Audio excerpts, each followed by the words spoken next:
ఇక సింగ్ నగర్ లోని సెంట్రల్ నియోజకవర్గ ఎమ్మెల్యే కార్యాలయం వద్ద చిరు వ్యాపారులు నిర్వహిస్తున్న నిరుపేదలకు P4 పథకం కింద శాసనసభ్యులు బోండా ఉమామహేశ్వరరావు నియోజకవర్గంలోని 29, 59, 58, 61 డివిజన్లకు నిరుపేద కుటుంబాలకు తోపుడు బండ్లు, రజక సోదరికి ఒక ఇస్త్రీ బండిని స్వయంగా లబ్ధిదారులకు అందజేశారు.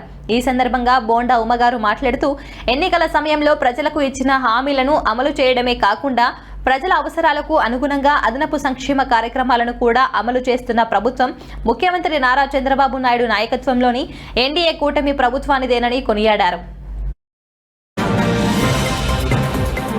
నిన్న బొండా ఉమామహేశ్వర్ గారికి వచ్చాము. ఇస్త్రీ బండి కావాలంటే సార్ గారు అమ్మటనే వచ్చి తీసుకోమ్మా.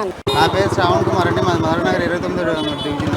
మా ఆవిడ ఇస్త్రీ చేస్తుంది. ఇస్త్రీ బండి కొంచెం ఇబ్బందిగా ఉందని చెప్పేసి నిన్న ప్రజా దర్బార్లో ఉమ్మగారిని కలిస్తే రేపు వచ్చి తీసుకెళ్ళమన్నారు.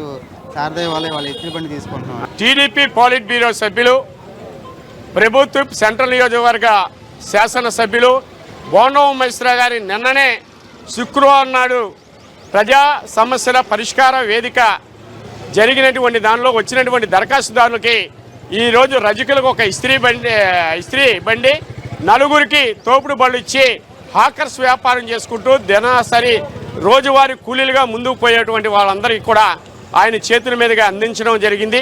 ఆయన ప్రజానేత, ప్రజలు ఎదుర్కొన్నటువంటి సమస్యల మీద ప్రజా సమస్యల పరిష్కారానికి నడుం బిగించి యుద్ధ ప్రాతిపదిక మీద 24 గంటల్లోనే సమస్యలు పరిష్కారం చేసి వారందరి జీవనోపాధికి ఇస్త్రీ బండులు కానీ తోపుడు బండ్లు ఇచ్చాడంటే ఆయన ఏ రకమైనటువంటి పాలన చేస్తున్నాడో మనందరికీ అర్థమవుతుంది. ఆర్థిక చేతును అందించడంతో పాటు వారు గుర్తులు చేసుకునేటువంటి తోపుడు బండ్లు, టిఫిన్ బండ్లు, ఇస్త్రీ బండ్లు, ఇస్త్రీ పెట్లు ఇస్తున్నటువంటి ఘనత బోండా ఉమామహేశ్వరరావు గారిది. వీళ్ళందరూ